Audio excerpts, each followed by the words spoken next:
Welcome back, Tribe. I have an episode here from Chris Bowie. 90% of my country is in a cost of living crisis. He's in Queensland, Australia, where everybody's struggling everywhere. And today we're going to have a walk around through weather's not so great, but I'm going to squeeze in. Hey guys, my name's Chris. I live in Australia, and today we're going to have a walk around through weather's not so great, but I'm going to squeeze in a walk while I can. Up north Queensland right now, it's pretty bad weather, it's severe flooding and stuff, but a bit further down south, I've just got the overcast, so you can't complain about that in comparison. But today, I want to have a walk and talk with you guys. I like to treat these as kind of, we're just mates, having a walk, raising some topics. And I want to have a talk about what's happening in Australia right now. And more specifically, we're going to start to breach into the topics of wealth inequality. And wealth inequality doesn't come just by itself. There's also, I'm going to call it the trifecta of incompetence that's occurring in Australia right now, which is causing a cost of living crisis, which is causing poverty, which is causing the working class Australia to put in 110% and not get any further ahead. So it is a systemic issue occurring right now, a trifecta of things, which is wealth inequality is occurring at a faster and faster rate. It's almost exponential at this point. Secondly, is government completely mismanaging how they spend money. They have no management at all. They're just blowing money out the wazoo right now, which is causing strain on the Australian taxpayer. And instead of us building wealth, we are now kind of copying it, just paying taxes and not getting further ahead. And the third part of that trifecta, of that little triangle of, issues we're having right now, is government efficiency, or lack thereof of government efficiency. The government is not executing anything for the people right now. So we have wealth inequality increasing exponentially. We have government not being able to manage funds whatsoever, and we have government completely ineffective and inefficient at what they're trying to achieve. So let's start with wealth inequality. That perfectly mirrors what's happening in the UK, perfectly mirroring what's happening with America. Americans just voted in a new form of government, and, in terms of conservatives. So they've rejected the Democratic Party and their liberal progressive principles. We'll see how it turns out for America, but it's not the same story for the UK or Australia or even Canada. They're actually really, really struggling. I don't know what the voters are doing in the UK. I can tell you guys, at least in the rest of the EU, the far-right parties, as they call them, for example, Germany has elections with the AfD on the rise, and they're in talks of banning the AfD. And there's also a new law that got passed down. It's a censorship / misinformation law that got passed down EU-wide, apparently. So I think it will lead to the equivalent of the UK style going to jail for memes and going to jail for posting, hurtful words online that affect the sensibilities of people. So you can get reported to the police Europe-wide now, potentially for offending people's feelings. So the machine that started collapsing in America first is now grasping at straws in the rest of Europe, potentially in Australia too, because they are very censorious during COVID lockdowns. Australia was like super tyrannical about COVID lockdowns. I do remember that. They had the most strict rules in place. And let's see how this all plays out. Is America the dominoes where it's going to affect everybody else as the beast tries to reign in control in the EU and other parts left? The final death blow, is it coming? Are the rest of Europeans going to rise up and gain some power back in form of speech and economic freedom and these degenerate policies that clearly aren't working for people all over the world? Global liberalism, progressive ideology is just not functioning like they claimed it would be. The new utopia that's ushered in is actually a hellscape. So when you turn on the mainstream news, Channel 9, Channel 7, whatever it might be, your 6 p.m. news, see what's happening in the country, you're not going to see the reporters talking about wealth inequality. You're not going to see them up there saying, well, the rich are getting richer, the poor are getting poorer. So as an idea where we're at right now, the top 10% of households in Australia, so the wealthiest 10%, they own 15 times as much wealth as the lowest 60% of Australians. So I'll say that again. The top 10% of households in Australia, the 10% wealthiest, own 15 times the wealth of the lowest 60%. That's nuts. That is a wealth divide. That is huge wealth divide. And it's progressively getting more and more. So it's exponential. I'd say it's exponential almost. The line's going up. So the rich are getting richer, poor are getting poorer in this country. And the systems that we have in Australia is allowing that to occur. I guess maybe, who knows, maybe the rich make the rules over here. Is that the same? They have huge mismanagement with their natural resources too. For example, in Norway, Norway is run correctly in terms of if you're a company that's wanting to extract, let's say, Norwegian oil, and you want to open up drilling site or whatever, it has to be owned majority by Norwegians past a certain date. Like past a certain date, you have to pass the ownership to the Norwegian state, where they will then operate and fund all of it. So American companies, British companies, any company from around the world with their expertise and engineers only has like a leasing period for them to be able to work on that. And still they pay a percentage back to the state, to the people of Norway, eventually passing full ownership of the project itself over to them. Now, in Australia, with their natural resources, they essentially let the international companies, the major ones, come and extract their resources and pocket all the profit so that the people of Australia don't get any of it at all. They have it in the shtick that they give you guys, just so you know it's bullshit. Oh, if you were going to charge us 25% of the profits for just operating this, oil rig, whatever it is, this mine in Australian soil, then no companies would come here because it's too competitive. We would be losing out on too much operating budget, right? Cash flow. 25% is insane. Operational expenses cost too much. That's not competitive. Well, Norway did the same thing and the companies still come. Actually, Norway made a joke about it.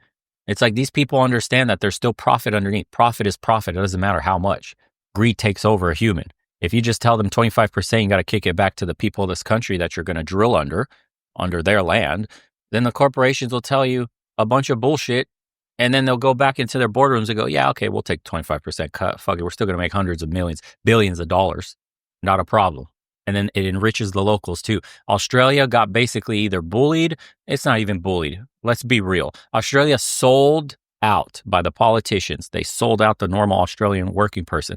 Australia produces so many natural resources and the people get to keep none of it. The state keeps none of it. All these companies are just operating and keeping all the revenue to themselves. That's insane. And the only thing the Australian state might get is a little bit of taxes, right? Like pennies on the dollar. Insane. In your country, if you're tuning in from overseas, do the rich make the rules? But it's not sustainable, and that's the thing. So maybe the wealthy say, well, it works for us, and you start hearing like, work harder, stop having avocados on toast, smashed avocados, or, here's an idea. If I ate smashed avocados 5 days a week, it would not equate to 10% of what houses are increasing by each year in the country right now in capital cities. Wouldn't even come close. Smashed avocados is not the issue here, guys. It's at the point where the exponential growth in wealth for the minority is coming at the decay in quality of life for the majority. So the small amount exponentially getting richer, while the majority, 60% of Australia, decaying in quality of living standards in comparison. Like we're talking 15 times, guys, 15 times more wealthy than the 60% lowest income earners in Australia. That's nuts. That's nuts. So there's government policies, tax regulations, everything in place to allow the wealthier to get wealthier in this country.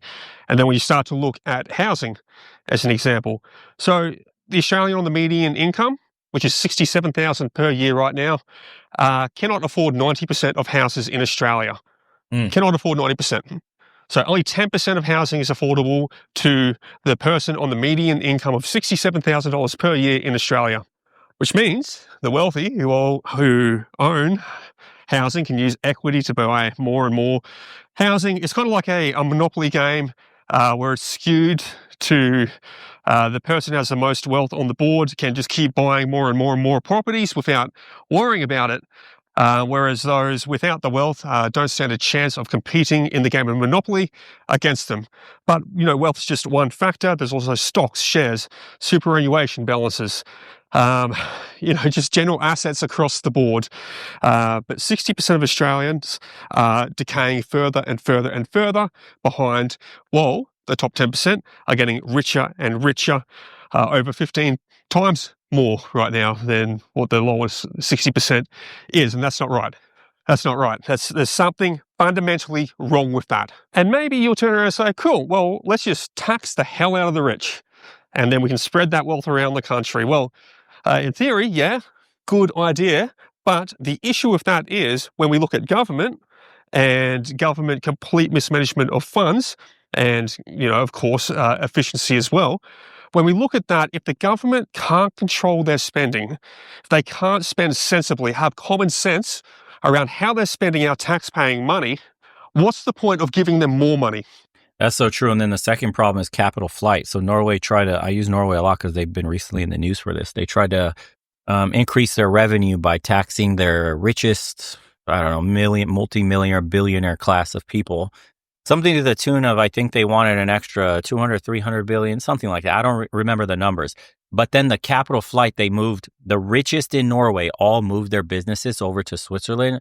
And then they had a net loss of like $600-700 billion in budget versus what they were trying to angle for, a couple hundred billion, by raising taxes on just the top 1%.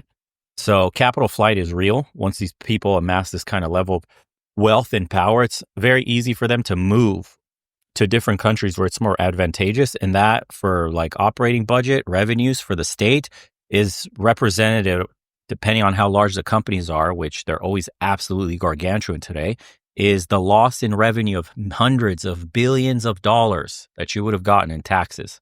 It's counterintuitive. And on top of what he's saying, it doesn't make sense to give a government that doesn't know how to budget correctly and spends your money on frivolous bullshit. Most of the time, we don't know where our spending goes to. There's no transparency in government. That is why they probably stole all the money in some way or another. We're discovering what U.S. aid, what's happening, all these money we're getting, like gender reassignment in Ecuador, trans inclusion in Serbia, and all this stupid shit that American taxpayers are working hard as hell, being drowned out by cost of living and barely surviving after taxes have nothing left, to know that your tax money is going for dumb shit like that. That is not representative of what you need as a citizen to survive in that country. What are you paying for? The roads are crumbling. The bridges look like shit. They're decaying. The buildings are disgusting. Our infrastructure is getting old and worn down. Public transport's non-existent. There's so many things. Our healthcare system, all this shit we can't afford, or things are missing or not running properly, and yet they're demanding more taxes from us. Give us more money. Well, we're going to raise the tax rate. We're going to do all this extra shit. These are the next grand plans of how we're going to bring back jobs and all this stuff. No, but we got to insert some DEI. We got to insert some progressive ideologies or some agendas. Can't make your game unless you have diversity and inclusion here. You must have this representation. Okay, we're not worried about merit-based societies. We're not worried about things actually functioning as they should. We're not worrying about where the people's money is going, because there's no accountability in the government for what they're doing. Americans just learned that the hard way. Imagine all the frivolous spending, all the corruption in the Australian, the UK government, all these other governments where it's working like a shadow against the people that voted them in. Can you honestly, if you ask yourself, I pay taxes, great, where's my money going? Can you see it in the local area that you live, that there is a measured improvement in the quality of life, the state of infrastructure, schooling, education, colleges, hospitals, all of that stuff? Is there a measured increase in improvement, in growth in your local community? I dare say most people would probably say, actually, the area I grew up in has gotten worse since I was a kid. Yet they're asking you for more and more money. It'll be like giving an arsonist fuel to throw onto a fire, and then giving him more fuel to throw into a fire. You can't just keep fueling the fire. At some point, the government needs to get more effective with how they spend their money. You can't just tax the rich and give all this extra money from the rich across to the government, and then they'll just misspend it all. And you know what? A lot of it's going to end back up in the hands of the rich anyway, so it just kind of cycles through this never-ending system. So until the government can spend money better, more effectively, more efficiently, there's little point in taxing the rich, because they're just going to blow it. It's not going to help us. It's not going to be any benefit to us. So you need government spending to come in line at the same time that the rich start to see an increase in taxation for it. Guys, as an idea, this is how bad we are in Australia right now. So we're about to hit $1 trillion in debt. $1 trillion.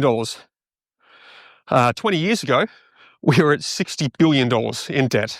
Wow. To put in perspective how much money our government's growing in debt across the last 20 years, that is the equivalent of the Australian government buying a $900,000 house every 10 minutes, 24/7 for the last 20 years straight. That's how quickly they are blowing our tax-paying money right now. They're just blowing it, mate. And not even just blowing it, accumulating debt. So they're spending more than we're even paying. And then that debt has interest. That interest starts to decay out. So there's less and less to go back into society. So our tax-paying dollar, if anything, is just getting lost to interest, lost to financial institutes, lost to hedge funds, lost to wherever the government wants to do, if they're trading treasury bonds around, whatever. Whatever. That money is disappearing and it's not going back to the Australian people who are paying it. So it's a rule. You know, it's crazy. America is paying more in interest than that entire amount of debt Australia has every year.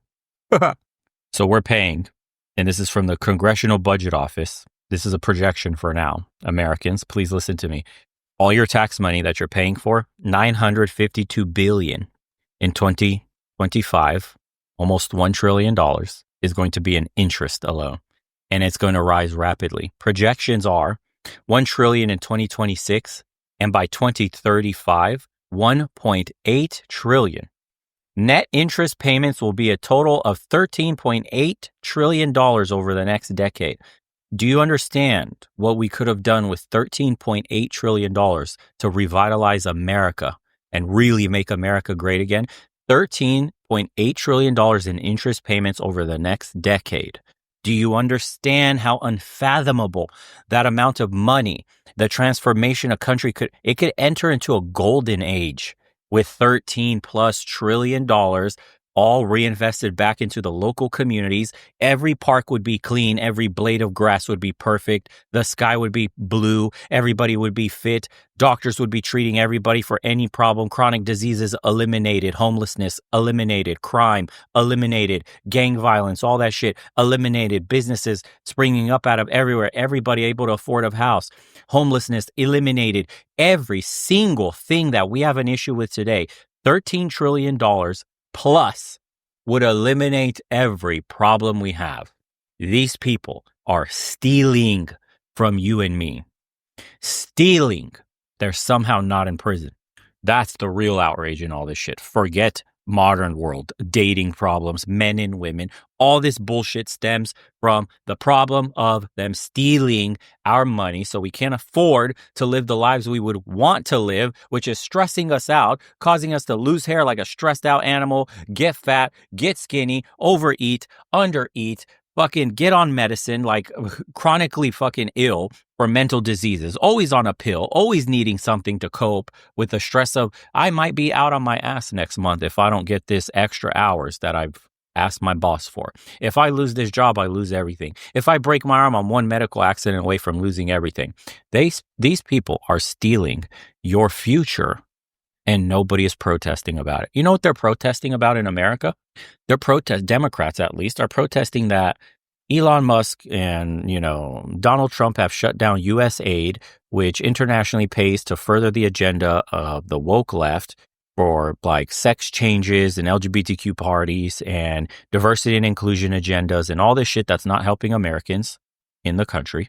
And they're angry that also cut the money off from like the New York Times, Politico, and BBC, and all these other news organizations. Basically, almost all the leftist news organizations and publications were getting paid to the tune of billions and billions of dollars that even exist and propagandize you. Of course, they would be complaining. Half of these people are taking money directly from this government agency that was designed to actually further America's interest, but really it got metastasized into furthering a certain party's agenda in interest, then got corrupted into we're skimming off the top now and creating a funnel where we're basically taking all this slush funds money and enriching ourselves. Wow. we're finding out that the corruption runs extremely deep in societies. It was far worse than we've ever imagined. Isn't that crazy? Hell, did you know something like, I don't know how many billions of dollars or millions, sorry, like $50 million, excuse me. I think I read it just now, 50 million. That pastor that was basically finger wagging Trump, the female pastor, she was one of the USAID recipients and got tens of millions of dollars from USAID. You have no idea how deep the rabbit hole goes. This is crazy, dude. Yes, we have incredible wealth inequality. Yeah, rich people are skimming the system and taking advantage of them as they should be. But yeah, we're in this because government mismanagement, traders at the top has sold our countries to foreign industries, to foreign governments. They basically pulled their pants down, bent over, and took it for a fucking wad of cash, dude. And we pay the price, not them. Absolute rot what's happening. As an idea of how bloated and inefficient the government's getting right now, there are over 1,300 government departments, sub-departments or structures and affiliated businesses and organisations. Over 1,300 sucking away at the government nipple, I guess, where the money's just splurting out of over 1,300 departments. Now, that's quite concerning. So, like, how many departments do we need to run this country? Over 1,300. And that number's growing by about one department every month right now. Maybe one will close, another one pops up. But there's just growth of government departments. And there's bureaucracy, it's waste. But there's also money flooding out of these departments. I think over in America right now, Donald Trump, I'm going to talk about Donald Trump for a second. He was talking about clean the swamp, about government inefficiency. And he set up the Doge department and he got Elon Musk coming through and doing a big cleanup of the swamp. I'll tell you what, the swamp might be dirty over in Washington, but over here in Australia, our billabong is filthy and polluted. We have just as much waste, just as much inefficiency occurring right now across government. And we really need to have a look at that because we can't turn this country around when our government is wasting funds and when the wealth divide is getting further and further, like spreading out further and further. You can't address that if the government can't manage its own money and keeps feeding it back through the system where most of it ends back up in the hands of the rich. You can't fix it while we have this problem. So we need to clean out the billabong. The billabong is polluted in Australia right now. As an idea, out of them 1,300 departments or department structures and affiliated organisations, some of them affiliated organisations are based out of the Cayman Islands. So a question I would like to ask is, why is the Australian government directly affiliated with businesses registered out of the Cayman Islands sending funds across to the Cayman Islands, a tax haven? Why is that happening? Why is that directly connected to our government? Why is that allowed to occur? Why are you allowing direct payments to offshore bank accounts and tax havens? Good question. And I would like to potentially investigate that, or maybe we'll get in trouble for saying that. Maybe you're not supposed to talk about that kind of stuff online. I don't know. I don't know. God, did I say something wrong? I hope not. Guys, if there's no more videos, that's why. Anyway, guys, there is just a rot occurring right now, and it's getting worse and worse each year. The debt's going up. The bureaucracy of government departments is becoming more and more, and the wealth inequality between the citizens of this country is getting more and more divided. And I guess to address it, guys, so these videos aren't a poor me whinge video. I know some of you read the titles and react directly to the titles without understanding. At what point are people fed up en masse and just say enough is enough? America has had its enough is enough moment. There's still a sizable portion of the people on the other side fighting them on it, but at least they got the ball rolling. What about the UK? What about Germany? What about Sweden? What about Australia? What about these Western countries that have opened their borders and got completely overrun with mass migration with no plan of integrating these people? So parallel societies sprung up, and, things like Sweden becoming the bombing capital of Europe and a rape capital of Europe, all within a span of a few decades, when it used to be the cleanest, safest, most progressive society, has now turned into one of the most dangerous in Europe. All for mismanagement, gross mismanagement, horrendous vetting of the people that they're letting across the borders. This open hands or open legs policy, you could say, that Angela Merkel brought rot over on Europe, has completely destroyed and destabilized a bunch of these nations. And now, would you have a fucking peep at all the far right nationalist parties that are suddenly surging in the polls? It's like action, reaction. Anybody with half a brain would have told you that that setup, the system they were implementing, doesn't work. And now you're getting pushback from countries like Poland that would rather get fined by the EU under no circumstances. They said they will not accept any resettlement of any migrants out of any Western European nations. Poland is for Poles, is what they said. And the government's holding steady on that. And they're arming themselves to the teeth because Russia's acting fucking weird over there in Ukraine. And nobody trusts Russia to keep their word on anything. And the Poles remember what happened to them in every single world war. They got stuck between a rock and a hard place and left behind. And they paid the price. So they're arming up to the teeth and preparing for that shit. Locking down their borders. They don't want that happening again. Poles are strong people, dude. They're not going to get steamrolled ever again. They learned. I hope the rest of the, Eastern European nations, Balkans, down here, Romania and all that stuff, learn their lesson too, because you will be next. Anyways, appreciate you guys for tuning in. Let me know your thoughts. If you haven't, sign up to the second channel. Watch some of these videos here. If you fancy the titles, actually, they're super good when it comes for, value-based content, masculinity, men's issues. And check us out over on the private community if you'd like to join some of those discussions you see on the second channel. Love to have you. And like usual, guys, appreciate you for tuning in. Share the video, comment, subscribe. We're getting suppressed like crazy. And we'll see you on the next one. Take care.